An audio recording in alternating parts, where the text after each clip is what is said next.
네, 반갑습니다. 김정엽의 티스탁입니다. 자, 오늘은 우리가 2024년도에 미리 준비를 해놓고 세 자리 수익 실현, 그 다음에 100% 이상의 수익률을 도전해 볼 수 있을 만한 내용이 좋은 또 중장기 종목을 하나 권장을 드리도록 하겠습니다. 제가 과거 영상을 통해서 TA항공, 그 다음에 이제 우수 AMS 이런 종목들을 제시를 드렸었는데 충분히 좋은 그림과 단기적인 액션들이 잘 나오고 있죠. 그래서 후속으로도 그 다음에 중장기 새로운 종목 편입으로도 충분히 또 도움이 될 만한 그런 종목을 준비를 했으니까요. 오늘 끝까지 시청을 해주시고 본 영상으로 들어가기 전에 구독과 좋아요, 알림 설정까지 많이 부탁드리도록 하겠습니다. 자, 요즘 우리 시장에 반도체 종목들도 다시 좀 살아나는 모습이고, 그 다음에 특히나 현대차, 기아차라는 종목이 시장에서 굉장히 강하게 올라가고 있습니다. 2023년도에 너무나도 미친 실적을 막 기록을 했었고, 우리나라 안에서도 이제 수출 품목 1위 상품이 반도체에서 완성차로 좀 바뀌었죠, 작년부터. 그러면서 이제 실적이 역대급이고 새로운 신기록이다 이렇게 이제 계속해서 좀 부각이 되고, 연간 실적도 굉장히 좀 좋게 나왔는데 2024년도에도 상당히 전망이 좋습니다 이렇게 이제 또 밝혀지기도 하면서, 그 다음에 요즘 시장에서 불어오는 저PBR 종목이라는 또 이상한 또 테마가 생겼어요. 또 거기에 또 부합이 된다라고 여러 가지 좀 내용들이 겹치고 하다 보니까 요즘 현대차랑 기아차의 주가가 상당히 좋습니다. 그러다 보니까 우리가 이제 완성차 종목뿐만이 아니라 거기에 맞춰서 이제 자동차, 현기차 부품 종목이라던가 관련된 이제 자동차 관련된 종목들에 관심이 좀 많이 쏠리는 그런 상황이죠. 근데 이제 많은 개인 투자자분들이 자동차, 그다음에 부품주 변동성이 좀 잘 나오는 종목들 이런 쪽에는 관심을 많이 가지고 계신 것 같은데, 타이어 종목들한테는 실제로 관심이 좀 많이 없는 것 같아요. 그리고 제가 좀 여러 가지 리포트들을 좀 읽어봤는데, 증권사에서는 2024년도에 좋은 전망들을 완성차랑 그 다음에 부품주, 타이어주 이렇게 비교를 한다라고 하면은 최선호주로는 타이어 종목들을 일단은 좀 선호를 하고 있고, 그 다음이 완성차, 그 다음에 부품주들 이렇게 이제 순차적으로 이제 순위를 좀 매겨놨더라고요. 그래서 저도 이제 거기에 대한 내용들을 하나씩 좀 살펴보고 체크를 해봤는데 굉장히 좋은 내용들을 많이 담고 있는 것 같아요. 그래서 제가 요즘에 TV 방송에서도 많이 소개를 했었고, 라이브 무료 방송에서도 좀 소개를 했었는데, 유튜브를 보시는 분들이 이제 중복되지 않으신다라고 하면은 그래도 좋은 정보들을 좀 많이 알고 가셨으면 좋겠다라고 생각이 들어서 오늘은 타이어주 관련된 얘기를 좀 해드리도록 하겠습니다. 사실 지금 개인 투자자들한테는 관심 대상이 아니죠. 그래서 이 영상이 인기를 끌 수 있을지는 모르겠지만 제가 생각했을 땐 굉장히 좋은 내용이에요. 그리고 장기 투자를 고려하신다라고 하면은 제가 뒤에서 알려드릴 이 종목을 꼭 참고를 좀 하셨으면 좋겠어요. 그래서 한번 내용들을 시작을 해보도록 하겠습니다. 자, 완성차보다 24년 좋은 전망이 나오고 있는 타이어주, 그래서 이렇게 여러 가지 내용들이 이렇게 이제 좀 써 있습니다. 그래서 일단은 타이어 종목들이, 그러니까 좀 1차원적으로 좀 생각을 해볼게요. 현대차랑 기아가 2023년도 실적이 너무 좋게 나왔어요. 영업이익도 펌핑이 좀 많이 됐습니다. 그리고 이제 웬만한 이 타이어 기업들은 이제 완성차용 타이어라고 하죠. 완성형 타이어랑 교체형 타이어 이렇게 있는데, 교체형 타이어는 우리가 이제 타이어 가게 가가지고 타이어 내 쪽 바꿔오고 요런 수요가 되겠죠. 근데 이제 아무래도 완성차형 타이어 같은 경우는 현대차라던가 기아라던가 해외 완성차 업체들한테 이제 공장으로 판매를 해가지고 거기에 차에 달려 나오는 것들이잖아요. 근데 완성차가 잘 팔린다라고 하면은 여기에 들어가고 여기에 이제 납품하는 타이어들도 당연히 잘 팔리겠죠. 그런 이제 1차원적인 논리들도 있고, 실제로 타이어 종목들을 보면은 2023년도 영업이익과 실적 개선들이 굉장히 크게 나왔습니다. 근데 이제 거기에서 지금 자동차주, 자동차 부품주, 타이어주들 이런 것들은 전망이 좀 좋게 나오고 있는 상황인데, 그거를 좀 부정적으로 이제 해석을 한다라고 하면은 과연 2024년도에 경기의 전망이 좋지 않은데 그럼 이제 완성차가 계속해서 잘 팔릴 수 있을까? 타이어의 수요가 계속해서 좀 늘어날까? 이런 것들이 제가 생각했을 때는 유일한 리스크 중에 하나라고 생각을 하거든요. 근데 이제 타이어 종목 같은 경우는 경기 하락의 완성차보다는 상대적으로 덜 민감한 편이다 이렇게 이제 해석을 합니다. 왜냐면은 아까 말씀드렸던 것처럼 완성차의 자동차에 납품을 하는 매출 비중이 20에서 30%고 그 나머지 이제 70에서 80%는 교체용 타이어에서 이제 매출이 발생을 하는데, 타이어 같은 경우는 뭐 경기가 안 좋으면은 우리가 주머니에서 좀 돈을 좀 안 꺼내기 때문에 타이어의 교체 수요가 조금은 좀 늦어질 수는 있지만, 타이어가 다 닳고 차를 써야 되는 상황에서는 교체형 타이어에 대한 수요가 줄어들 수는 아예 없어질 수가 없거든요. 그러다 보니까 뭐 이런 내용들도 있고요. 거기에서 이제 뭐 다른 뭐 복합적인 좀 요소들이 반영이 되었었을 때도 상대적으로 경기에는 덜 민감한 편이다. 그렇게 이제 나와 있고, 지금 뭐 6위 두 번째는 수요 증가와 재고 소진의 흐름은 올해 상반기까지는 뭐 충분히 안정적이다. 일단은 수요 증가는 우리나라, 그러니까 뭐 전 세계적인 타이어 업종은 모르겠으나 우리나라 3대 타이어 기업들은 수요 증가가 굉장히 많이 되고 인기도 많이 늘어서 판매가 굉장히 좀 잘 됐다고 합니다. 그리고 코로나 때 이후에 그 가지고 있는 재고들이 굉장히 좀 많이 쌓였었는데, 2023년 들어서 가지고 있던 재고들이 많이 소진이 되고 다 털렸대요. 그러다 보니까 이제 상대적으로 이제 뭐 경기 둔화기가 와서 만약에 그런 것 때문에 잘 안 팔린다라고 하면은 지금 축적되어 있는 재고가 별로 없기 때문에 뭐 쌓여 있는 재고들을 앞으로 이제 쌓이게 될 재고들을 감안을 한다 하더라도 적어도 나쁜 분위기가 온다 하더라도 안정적으로 갈 수 있다. 그러니까 유일한 리스크는 요거 하나라고 생각을 하는데, 거기에 대해서도 충분히 방어가 잘 될 수 있는 사항이다. 이렇게 이제 먼저 좀 제시를 좀 하도록 할게요. 그리고 나머지는 이제 상승하고 2024년도에도 좋게 흘러갈 수 있는 긍정적인 모멘텀들입니다. 그래서 요것들도 하나씩 우리가 체크를 좀 해보도록 할게요. 자, 첫 번째. 한국 3사 타이어 기업 증산 사이클에 도래를 했다. 우리나라 3사라고 하면 한국 타이어, 금호 타이어, 넥센 타이어 이렇게 이제 보시면 되겠죠. 근데 이제 모든 기업들이 증산 사이클에 도래를 했대요. 이게 뭐냐면은 이제 지금은 이 우리나라 타이어 기업들한테 요청하는 수요들이 굉장히 많이 들어왔는데, 매년 생산할 수 있는 그 한계치가 있잖아요. 그런데 옆에 이게 뭐 더 팔 수 있는 상황이 됐는데 만드는 수량에는 한계치가 있다 보니까 그래서 이제 증설을 하는 거죠. 이거는 뭐 좋은 내용이 되겠죠. 뭐 더 잘 팔 수 있고 더 많이 판매를 할 수 있는데, 지금은 그런 수요들이 좀 들어오니까 한국 타이어 같은 경우는 2026년 양산을 완료로 목표로 테네시의 공장 2, 3단계를 증설을 하고 있다. 금호 타이어 같은 경우는 베트남 공장이 2단계 증설이 마무리가 됐고 연간 600만 본에서 연간 1250만 본으로 한 2배 가량으로 생산량을 확대할 수 있다. 넥센 타이어 같은 경우는 이제 유럽 쪽에 이제 판매 비중이 좀 올라왔나 봐요. 체코 공장에서 2단계 증설 단계가 됐고 올 1분기부터 운영이 시작이 된다. 그러면 2024년부터 재무제표에 반영이 될 수 있다라고 이제 해석을 할 수가 있겠죠. 그래서 이런 것들도 굉장히 좀 좋은 내용인 것 같아요. 그러니까 이제 그 이따가 뒤에서 재무제표들을 볼 건데, 매출액들은 크게 변화들이 없어요. 그리고 영업이익들이 이제 많이 펌핑이 됐는데, 매출액은 이제 이렇게 이제 한계치들이 있다 보니까 늘어나는 데는 한계가 좀 있었던 것 같고, 거기에 맞춰서 이제 증설이 되니까 매출액의 좀 절대치 자체가 늘어날 수 있을 만한 긍정적인 요소가 2024년부터는 만들어질 수 있고, 금호 타이어와 넥센 타이어는 이제 재무제표에도 즉각 반영이 될 수 있을 만한 그런 상황이 완성이 됐다. 그래서 뭐 요거는 좋은 거죠. 우리가 뭐 장사를 하고 판매를 하는데 장사가 너무 잘 돼. 근데 이제 뭐 손님들을 받을 만한 자리가 없어. 그래서 뭐 가게를 확장을 한다라던가, 아니면 음식을 더 빨리 만들 수 있는 뭐 조리 도구들을 좀 더 세팅을 하고 증설을 한다라던가, 뭐 요런 거랑 뭐 비슷한 내용이 되겠죠. 자, 그 다음에 두 번째, 아까 제가 말씀드렸던 것 중에 영업이익이 굉장히 좀 많이 펌핑이 됐다라고 말씀을 드렸습니다. 근데 이제 그 배경이 뭐냐면은 이제 판매 가격을 이제 판가라고 하고요. 그 다음에 원가는 이제 뭐 원자재 재료비 뭐 이런 것들이 되게 좀 만드는 가격들.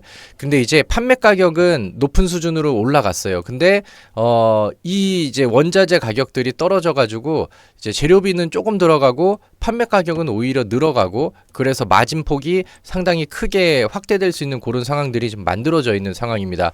타이어 업종의 주가는 보통 판가와 원가 스프레드와 동행한다. 이게 뭐냐면 이제 판매 가격에서 원가를 빼요. 그거를 이제 그 시기에 맞춰서 날짜에 따라 이렇게 막 그래프를 이렇게 그려보면은 이제 또 스프레드 차트가 나오겠죠. 그럼 보통 주가가 이 뭐 한국 타이어라던가 넥센 타이어의 주가는 이 스프레드와 비슷하게, 그러니까 좀 커플링이 잘 돼서 움직임이 나온다 이런 뜻인데, 이거에 대한 배경들도 지금 상당히 뭐 좋아졌다라는 거죠. 2021년도와 2023년도 사이에 판가가 인상이 됐다. 그러니까 타이어를 판매할 수 있는 가격은 올라갔어요. 요즘에는 뭐 이제 뭐 음식점 요기에 계속해서 좀 비교를 하고 있는데, 이제 만약에 우리가 뭐 국밥집을 한다라고 하면은 요즘에는 국밥을 또 10,000원 넘게 줘야 되죠. 막 9,000원에서 뭐 12,000원 이렇게 이제 판매 가격이 올라갔는데, 2023년부터 원자재 가격이 본격적으로 안정화가 됐다. 요즘에는 물가가 많이 올라갔는데 타이어 쪽에서는 이게 좀 호재로 작용할 수 있게 좀 재료값들이 좀 많이 떨어졌다라는 거죠.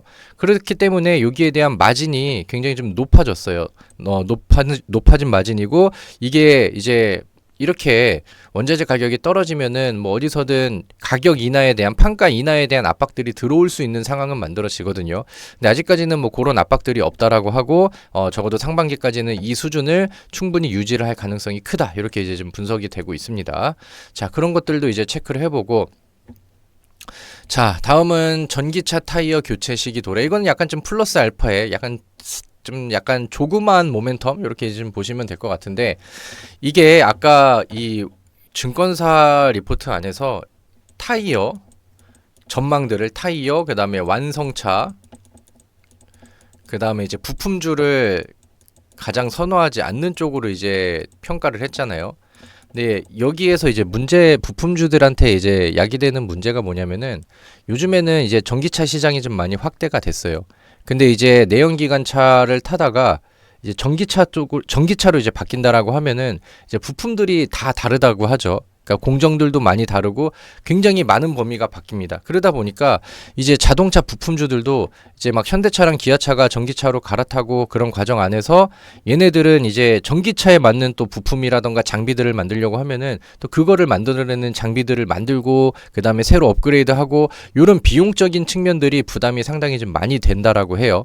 근데 이제 뭐 완성차는 이제 뭐 그렇다 치고, 타이어 같은 경우도 이제 생각을 해보면은, 우리가 사실 지금 뭐 휘발유차 아니면 디젤차를 타다가 전기차로 넘어간다라고 했을 때 전기차의 전반적인 뭐 부품과 구성들은 많이 달라질 수 있겠지만, 타이어를 생각해 보면은 뭐 그렇게 달라진다라는 생각을 별로, 우리도 뭐 자동차 전문가가 아닌 우리들도 뭐 충분히 가질 수가 있죠. 실제로 일반 타이어랑 전기차 타이어의 생산 공정은 크게 다르지가 않다라고 해요. 그래서 일반 부품 기업들이 가지는 그런 이제 좀 비용적인 측면 부담감들을 타이어 업체들은 뭐 크게 가질 이유가 없다라는 겁니다. 그래서 뭐 여기다가 뭐 살짝 조금만 좀 뭐 추가를 하고 하면은 그냥 원래 일반 타이어 만든 것처럼 전기차 타이어도 충분히 만들어낼 수 있고, 뭐 이제 뭐 그 업그레이드를 할 만한 그런 비용적인 측면이 부담이 되지 않는다. 근데 이제 뭐 여기에 추가적으로 모멘텀을 더하면은, 우리나라 혹은 뭐 이제 글로벌적으로 전기차가 이제 본격적으로 시장에 나오고 그다음에 막 갑자기 늘어나고 사람들이 직접 타게 되고, 그게 이제 본격적인 성장이 2020년도부터 이제 시작이 됐다라고 해요. 그리고 요즘에는 뭐 전기차들이 상당히 좀 많이 보이죠. 그랬는데 이제 전기차가 2020년도부터 이제 시장에 많이 나오고 도로에 많이 나왔는데, 그때 이제 출시가 되고 막 퍼지기 시작했었던 전기차들의 타이어 교체 주기가 이제는 가까워졌다라는 거죠. 보통 일반 차들은 4년에서 5년 정도가 이제 타이어의 교체 주기라고 해요. 근데 이제 전기차 같은 경우는 토크가 좀 세서 스타트가 좀 빠르죠. 그리고 이제 좀 더 무겁다고 해가지고 타이어 소진 기간이 조금 더 좀 빠르다라고 합니다. 그래서 이제 3, 4년 정도로 이제 여겨지는데, 지금 2023년에서 4년이 되고 있잖아요. 그러다 보니까 이 시기가 좀 맞아 떨어지고, 그러니까 전기차에서 발생하는 타이어의 교체 수요들도 이 타이어 업종들한테는 충분히 좋은 모멘텀이 될 수 있다. 이렇게 이제 평가를 하는 거죠. 그래서 이렇게 이제 좋은 내용들이 있고, 마지막으로 요것도 한번 봅시다. 반덤핑 관세 환입 시작. 요거는 1분기에 좀 약간 모멘텀이 팍 터질 수 있을 만한 이벤트가 시장에서 노출이 되면은 저는 될 거라고도 생각을 하는데, 이것도 내용을 좀 볼게요. 미국 상무부에서 한국산 타이어의 덤핑을 판정을 했어요. 예전에 이제 미국이 또 이제 그 뭐 트럼프 때는 트럼프 때가 막 굉장히 좀 심했죠.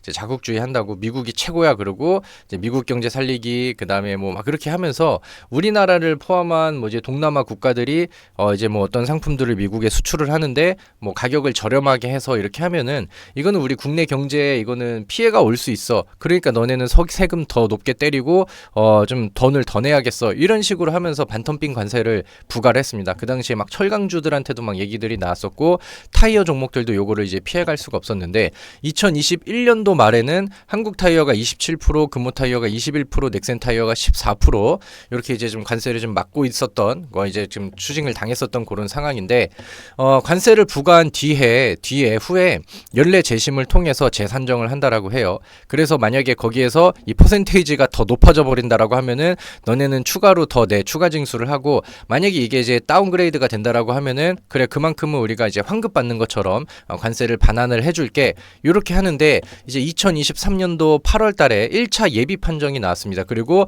최종 판정은 2024년도에 나오는데 일단 2023년도 1차 예비 판정에서는 한국 타이어는 27%에서 19%, 그 다음에 금호 타이어는 21에서 12, 넥센은 14에서 4, 상당히 많은 폭이 줄었죠. 그럼 여기서 추가 징수냐 관세 반환이냐 그러면 당연히 이제 관세 반환으로 보고 만약에 이제 2024년도에 최종 판정이 나왔는데 이거보다는 더 줄어들 수도 있고 뭐 요거보다는 뭐 조금은 늘어날 수 있겠지만 확실히 기존에 때려 맞았었던 것보다는 확실히 줄어든 게 눈에 보이죠. 크게 변동은 없을 거라는 이제 평가가 나오고 있습니다. 그래서 최종 판정이 되면은 올 상반기에는 관세가 일부러 환급이 예정이 되어 있다, 될 것 같다 이렇게 이제 좀 평가를 하는 거죠. 그래서 뭐 평가 글들 예상 글들을 보면은 뭐 이제 금호 타이어는 뭐 300억, 뭐 넥센 타이어는 600억 요 정도의 현금들이 유입이 될 수 있다. 이렇게 이제 좀 평가를 하고 예상을 하고 있습니다. 과거에는 이런 것들이 뭐 비용 처리라던가 이렇게 해서 재무제표에는 이렇게 반영이 다 되어 있을 텐데 이게 뭐 현금으로 들어온다라고 하면은 요것도 이제 뭐 재무제표에 그대로 반영이 돼 가지고 뭐 순수익으로 뭐 이제 좀 나올 수 있을 만한 그런 분위기가 만들어지겠죠. 아니면 요런 것들이 뉴스가 얼마를 이제 뭐 환급을 받게 됐다라고 뉴스에서 그대로 노출해두고 부각이 된다라고 하면은 요거는 이제 단기적으로 급등할 수 있는 모멘텀이 될 수도 있겠다라는 생각을 합니다. 근데 그렇게 즉각 반영이 되지 않는다 하더라도 충분히 또 재무제표와 기업 내용의 개선 내용에는 반영이 될 테니까 뭐 그런 것들은 뭐 나쁠 게 없겠죠. 자, 그래서 뭐 결론으로 이제 가봅시다. 타이어 종목은 뭐 대표적으로 3개가 있습니다. 한국 타이어, 넥센 타이어, 금호 타이어 이렇게 있는데 저는 그 중에서 금호 타이어를 선택을 했어요. 왜냐면은 제가 좋아하는 차트에도 이제 그 부합이 되는 그림이고 그 다음에 이제 차트 화면을 보면서 재무제표를 하나씩 좀 볼 건데 지금 뭐 분위기가 상당히 좋습니다. 금호 타이어라는 종목을 좀 먼저 볼까요? 일봉상 차트를 보면은 지금 어느 정도 반응이 좀 나오고 있어요. 완성형 차량의 종목들의 반응들도 좀 좋게 나오고 하다 보니까 얘네들도 일봉상 차트에서는 우상향이 나오고 있어요. 근데 이 종목들을 하나씩 볼까요? 금호 타이어, 넥센 타이어도 한번 볼게요. 넥센 타이어도 최근에 분위기가 뭐 그래도 단기적인 우상향들이 좀 이어지고 있죠. 그 다음에 한국 타이어, 테크앤놀로지 이것도 보시면은 최근에는 우상향 흐름들이 나오고 있어요. 근데 이제 다시 금호 타이어로 가서 일봉상 차트에 지금 최근에 좀 올랐었던 이 부분만 보는 게 아니라 차트를 확대하고 해보면은 이 종목이 과연 지금 과열이 되어 있는 상황이라고 할 수 있을까라는 생각이 들죠. 그래서 저는 월봉으로 넘겨서 보면 좋을 것 같아요. 왜냐하면 우리가 단기성 재료뿐만이 아니라 중장기의 성장성을 보는 거니까. 근데 이제 월봉 차트를 보신다라고 하면은 가격 조정과 뭐 기간 조정 많이 때려 맞았고 과거에 실적 안 나왔을 때는 뭐 이제 좀 재무제표에 문제들도 있었고 그랬는데 최근에는 야금야금 반등이 나오고 하면서 과거의 저항 구간이었던 데를 이제 돌파하면서 월봉상 안에서도 좋은 위치와 예쁜 차트를 만들었어요. 대바닥을 만들고 그 다음에 반응을 좀 보이고 있습니다. 그럼 아까 이제 얘기했었던 이 종목의 재무제표를 보면은 금호 타이어의 이 재무제표를 볼게요. 2020년도에는 적자, 2021년도에는 적자 폭이 확대가 됐고요. 그 다음에 2022년도에는 매출은 조금 늘었고 흑자 전환이 됐습니다. 2023년도 요거는 4분기는 반영이 안 되고 3분기까지에 반영이 된 내용인데 영업이익이 231에서 2389로 펌핑이 됐습니다. 전년 동기 대비해서 대략 5,000% 이상의 상승률이 나왔죠. 그리고 영업이익이 이렇게 펌핑이 될 수 있었던 조건은 아까 제가 말씀을 드렸었던 마진이 굉장히 고마진으로 남을 수 있는 분위기들이 완성이 됐고 그게 2024년도에도 연속적으로 이어질 수 있겠다라고 이제 평가를 하는 건데 과연 이렇게 많이 펌핑이 된 부분들이 주가에 많이 반영이 됐을까? 단발적으로는 올라간 것이 보이긴 하지만 월봉 차트를 이렇게 놓고 봤었을 때는 이게 과연 반응이 나온 거고 이게 바닥에서 반응이 나온 거야? 이렇게 생각하기는 어렵겠죠. 그래서 이제 막 월봉 차트에서도 돌파 시도가 나오고 있기 때문에 대략 한 7,000원 아니면 6,700원 요 정도까지의 이 매물까지 소화를 해낸다라고 하면은 좀 탄력들이 좀 더 나아질 수 있을 것 같아요. 그리고 이 종목을 누가 사고 있냐 이런 거를 보니까 연기금 쪽에서는 꾸준하게 순매수가 지속적으로 들어오고 있고요. 바닥 매집이 좀 나오는 모습이죠. 그리고 요즘에는 개인의 물량들을 좀 뱉고 있는 상황에서 외국인들의 순매수세도 같이 보여지고 같이 붙어주고 있는 상황입니다. 증권사들도 매수를 좀 하는 모습이고. 그래서 이런 것들은 굉장히 긍정적인 것 같아요. 근데 개인 투자자들은 지금 타이어 종목들한테 관심을 있으신 분들이 아무도 없잖아요. 자, 그래서 저는 이 종목을 중장기 투자를 하시는 분들께는 한번 권장을 해드리고 싶고 충분히 좀 검토를 해보고 마음에 드신다라고 하면은 실제 매매로도 응용을 하셔도 상당히 좀 좋다라고 생각을 합니다. 다만 이제 뭐 AI 반도체 뭐 자극적인 약간 매운맛 종목들 이런 것과는 다르게 테마성 종목들은 아니니까 뭐 약간 좀 시간과 인내와 뭐 짧은 변동성으로 이어지는 하루하루의 흐름들 이런 것들은 뭐 감수를 좀 해야겠죠. 그래서 마음에 드시고 기업 내용이 괜찮다라고 생각을 하시면은 일봉상 차트 그러니까 뭐 입질 매수를 좀 해놓은 다음에 일봉상 차트가 이제 거래량 줄이면서 이렇게 좀 조정이 나오고 음봉으로 나오는 날이 있으면은 그런 거를 보면서 좀 서서히 늘려가고 몇 주씩 늘려가는 그런 상황으로 이제 좀 매매를 이어가면 더 좋겠다라는 생각을 합니다. 뭐 아직은 뭐 2024년도가 시작이 된 지 한 달이 뭐 막 지난 상황이죠. 그리고 이제 하반기가 되고 연말이 되었을 때 제가 좀 바닥에서 제시드렸던 종목들이 좀 많이 오르고 뭐 세 자리 수익률이 실제로 좀 달성이 돼서 많은 분들께 좀 도움을 드렸으면 좋겠다라는 생각을 합니다. 그래서 오늘 제가 준비한 내용은 여기까지 한번 잘 참고를 해보시고요. 영상이 마음에 드셨다라고 한다면 구독과 좋아요 많이 눌러주시고요. 제가 또 좋은 내용들이 있으면 이렇게 또 카메라 켜고 차트 켜고 또 좋은 내용들 브리핑 해드리도록 할 테니까 우리 어려운 시장에서 다 같이 파이팅 하시고 수익 많이 내보도록 하겠습니다. 자, 수고하셨습니다.